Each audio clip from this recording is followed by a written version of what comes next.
you can still hear the roar. Close your eyes and you can still see it. Were you there the day England beat the world champions? That's why you play the game, isn't it? For days like that. Yeah, it's one of those days that it's just, I'll never forget.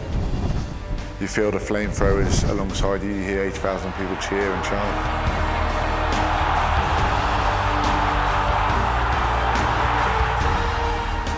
I'm fortunate enough to come on when we were a few points up. A Christmas present, my parents got the shirt framed along the New Zealand one in. You sort of look at it on the wall and it says first cap against New Zealand in that win. No one's going to ever take it away from you.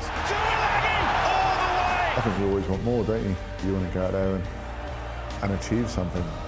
And this team goes into English rugby history. So now it's about backing that up, isn't it?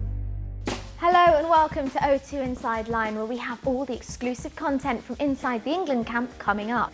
But before that, Tom Wood and Ben Morgan look ahead to Saturday's RBS Six Nations match against Scotland.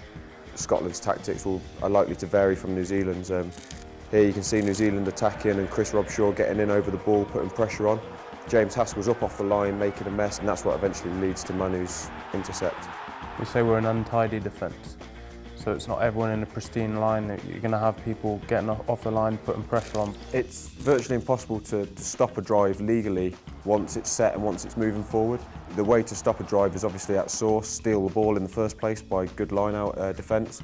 And if that doesn't happen, by piling in, and we always talk about the first couple of seconds being the most crucial. We work hard on discipline, no silly penalties, and you can see clearly that we're in what we call a white wall, onside, behind the back foot, ready to go up and put pressure on them. And there's a key example here. You can see after the tackle's made, you see three people that are working hard, staying on their feet and putting pressure on that breakdown, which again slows their ball down, allows our defence to get around the corner and set and then get off the line again.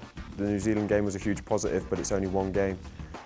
Scotland are going to come with very different threats, and we've got to start all over again. Next up, it's David Strettle in charge of player camp. Have you got anything you want to plug? Plug your book before it gets pulped? I don't understand what pulp means. They took all 500 copies that were printed, and they take them and they crush them up, put them in liquid water, and they separate the paper and they turn it into something else. Like more paper, recycling paper basically. A recyclable bag, or even sometimes pencils. Like, get out there.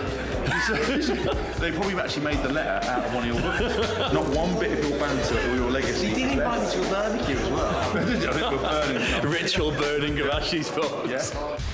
It's brothers telling tales in Teammates. When he was younger, he couldn't work out what his thumb was, so when they used to say, put your thumbs up, he used to just put his finger up, so... Yeah, when the tractors used to go past, Mum used to say, put your thumbs up, and I used to go like that. I know now, but yeah. It took me a while. I'll do it tomorrow for him. I'll do it tomorrow, I'll do that tomorrow. I'll do that tomorrow, and it just carries on, carries on, carries on. Mine was probably some Norfolk, lovely bit of stuff. It's a bloke, wasn't it? No. If he gets you a present for Christmas or your birthday, you'll know what it is a good week before, because he gets too excited, he has to tell you. Yeah.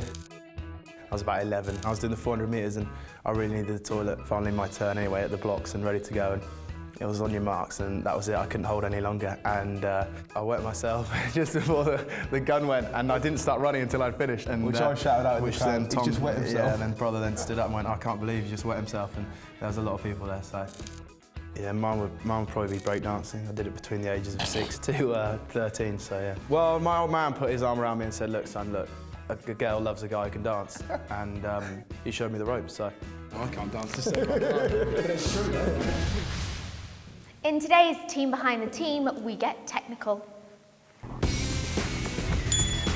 We try and monitor what the team's doing. In training, the boys will wear one of these vests, and this is the GPS, and this sits between their shoulder blades, and this basically reads to a satellite. It has the ability to look at accelerations, decelerations. We can tell how far they're running, what speeds they're running. So we want to make sure some players, say they're coming back from a hamstring train, are able to reach top speed before they go back into a match scenario. It tends to be our scrum halves. They have to be at every breakdown, so they're running continuously and they clock up a lot of metres. We have about half the team that will wear them in a game. It's for the players to see and the coaches to see. In terms of international level, every little bit helps.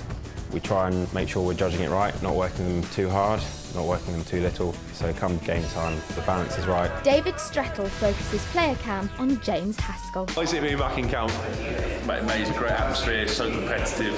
Blokes just carrying my analysis computers. Yeah, pop me in the other room, Chip. Yeah. I'll get the Scotland game on. Yeah. Here we go. Sorry, we're coaching. Come on, Captain, yeah.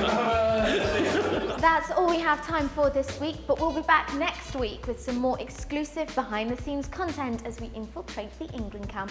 We'll see you then. Bye-bye.